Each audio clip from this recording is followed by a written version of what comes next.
Chapter 133. The Chase, First Day. That night, in the mid-watch, when the old man, as his wont at intervals, stepped forth from the scuttle in which he leaned, and went to his pivot-hole, he suddenly thrust out his face fiercely, snuffing up the sea air as a sagacious ship's dog will, in drawing nigh to some barbarous isle. He declared that a whale must be near.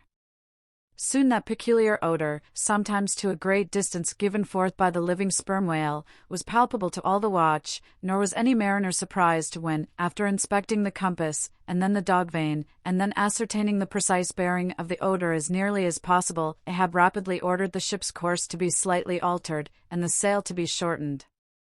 The acute policy dictating these movements was sufficiently vindicated at daybreak by the sight of a long sleek on the sea directly and lengthwise ahead, smooth as oil, and resembling in the pleated watery wrinkles bordering it, the polished metallic-like marks of some swift tide rip, at the mouth of a deep, rapid stream.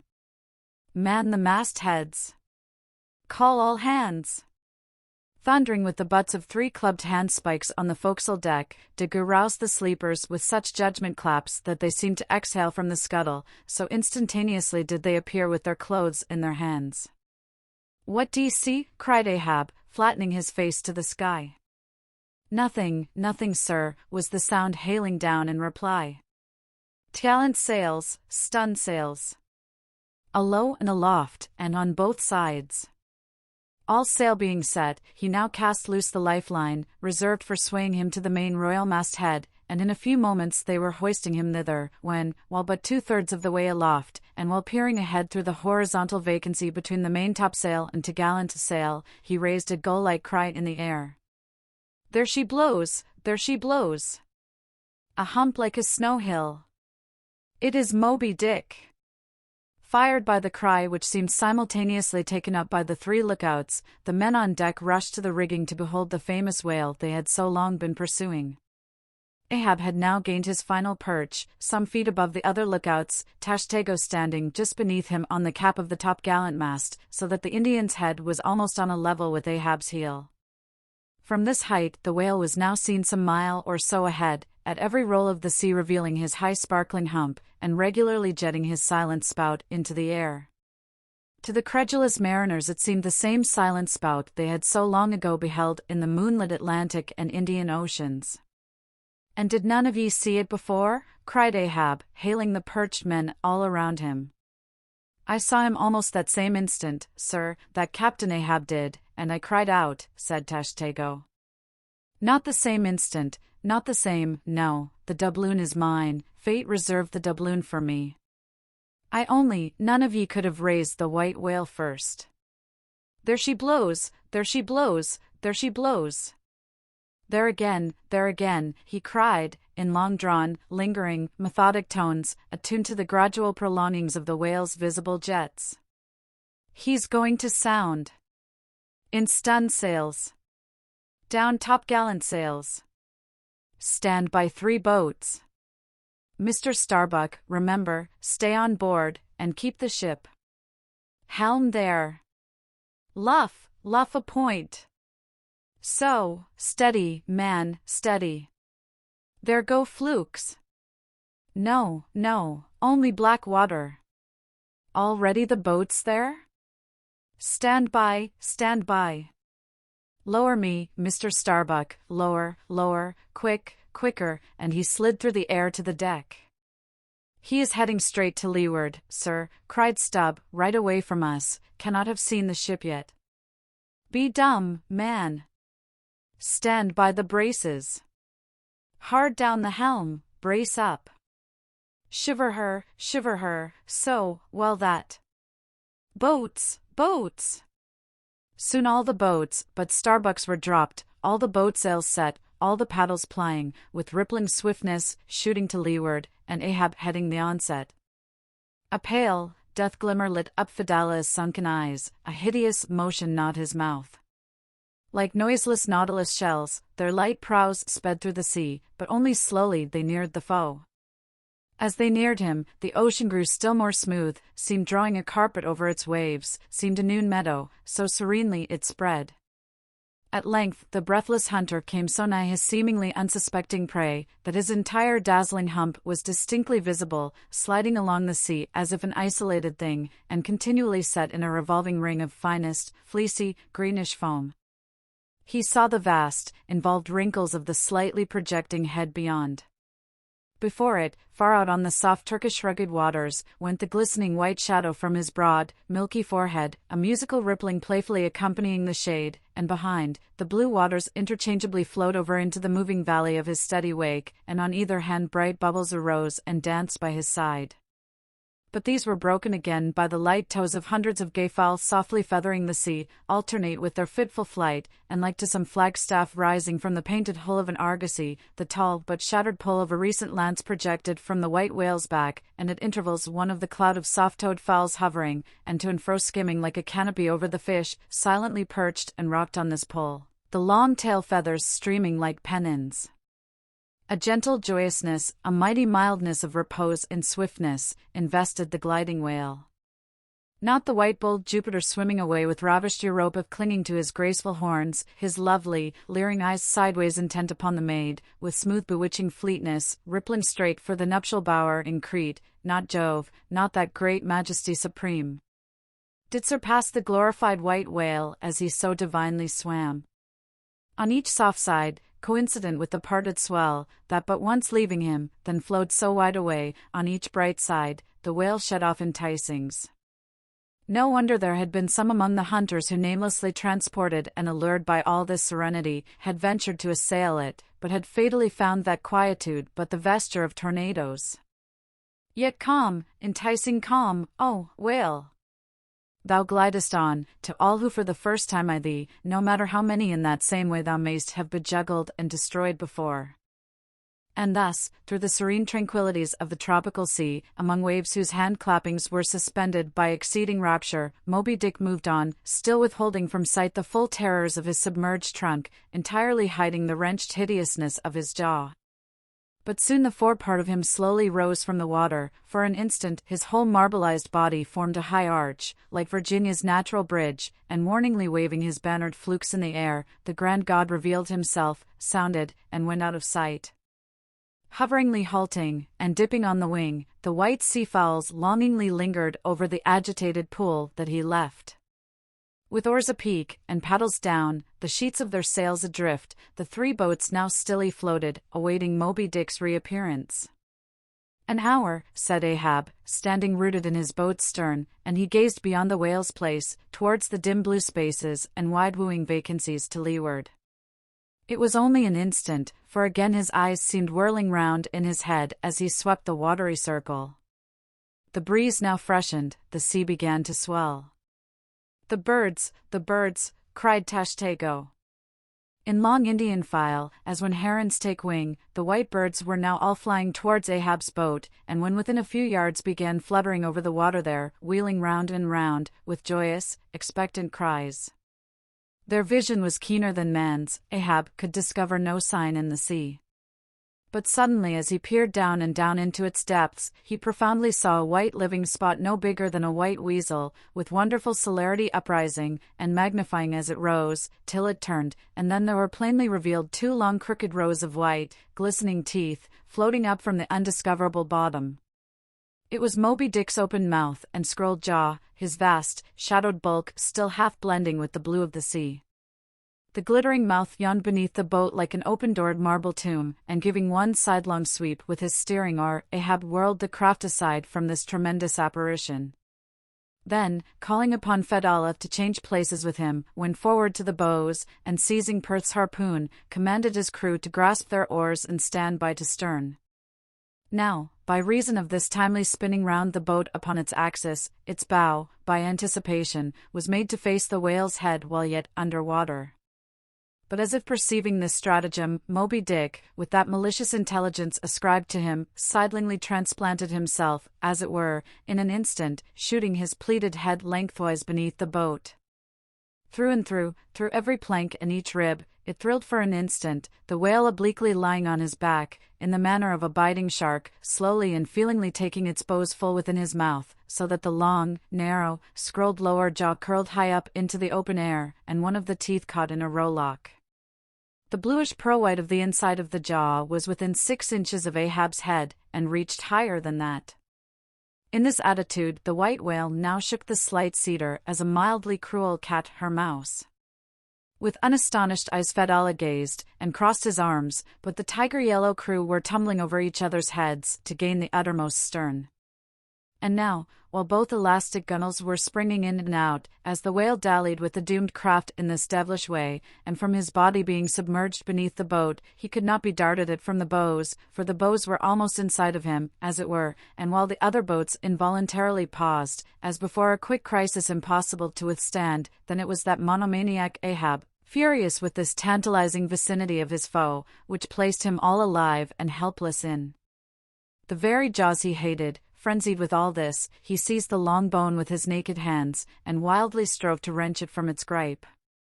As now he thus vainly strove, the jaw slipped from him, the frail gunwales bent in, collapsed, and snapped, as both jaws, like an enormous shears, sliding further aft, bit the craft completely in twain, and locked themselves fast again in the sea, midway between the two floating wrecks.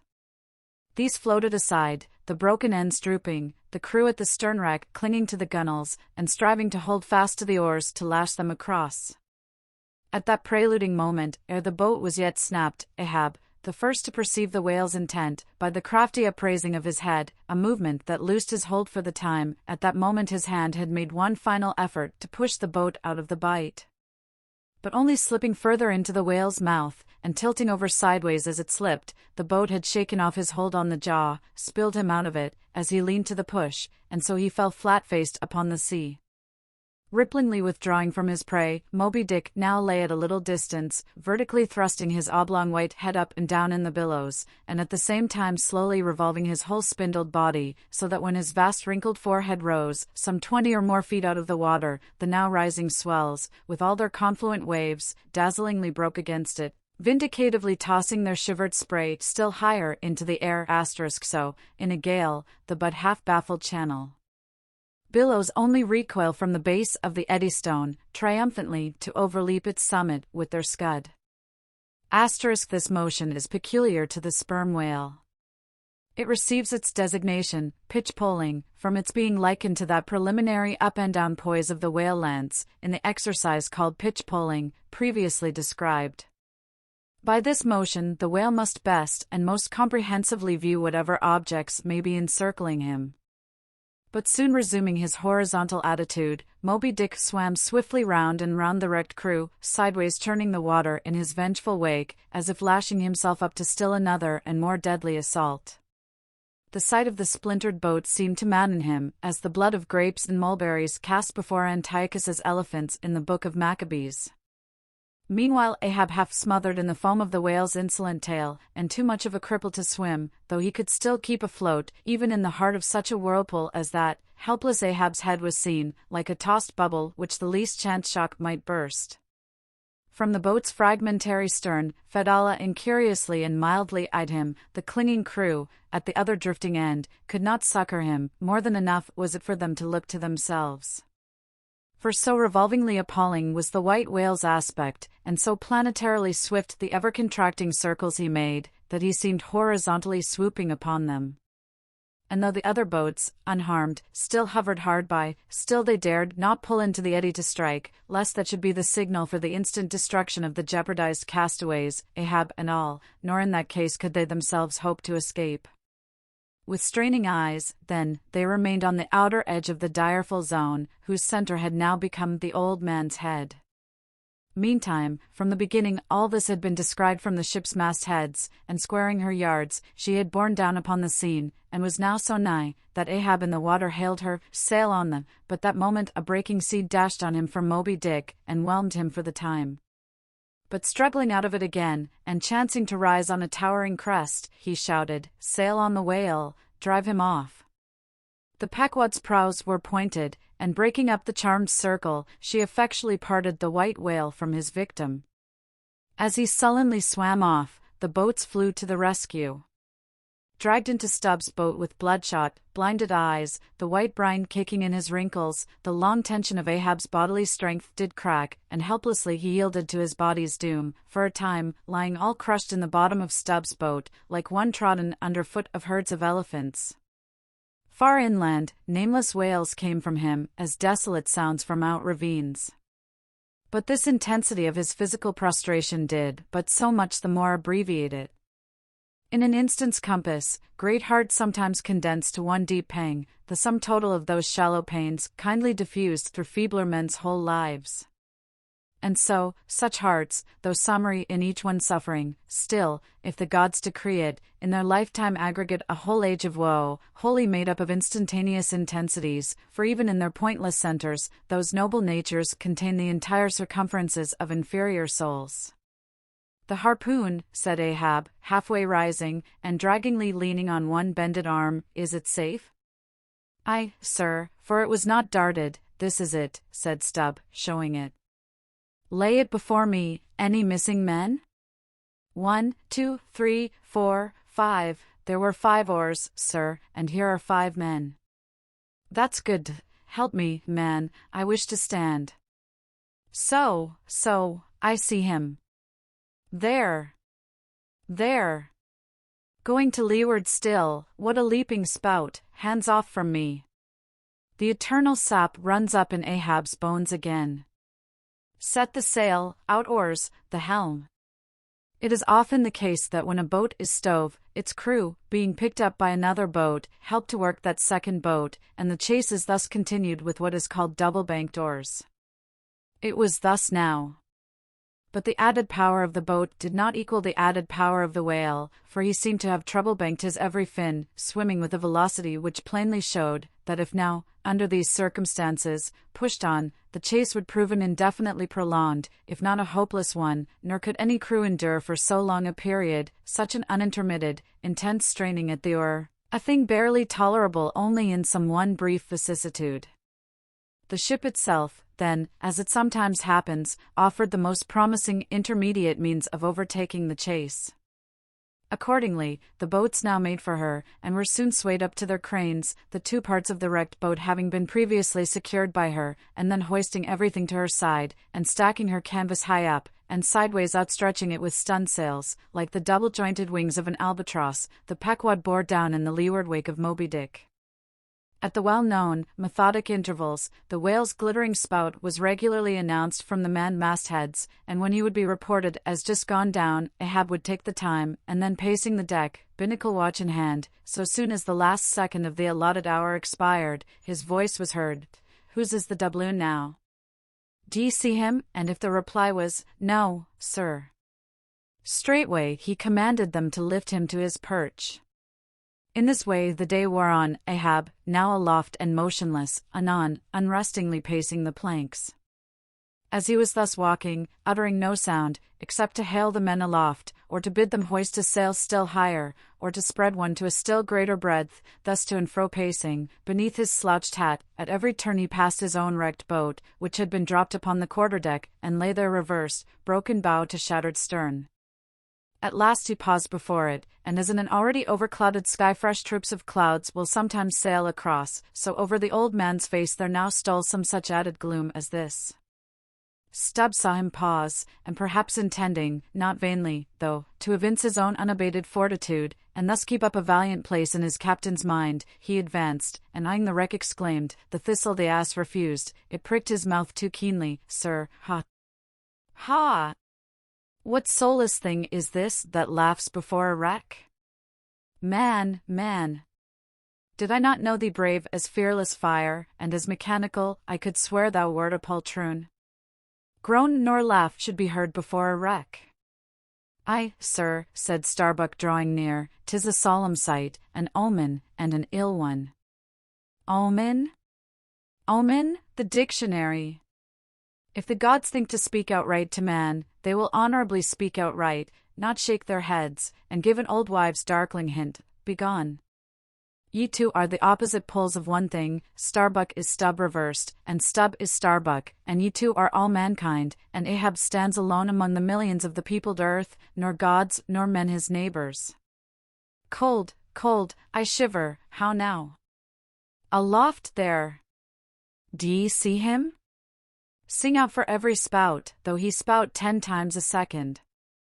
The day was nearly done, only the hem of his golden robe was rustling.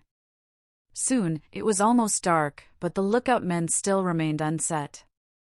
Can't see the spout now, sir, too dark, cried a voice from the air.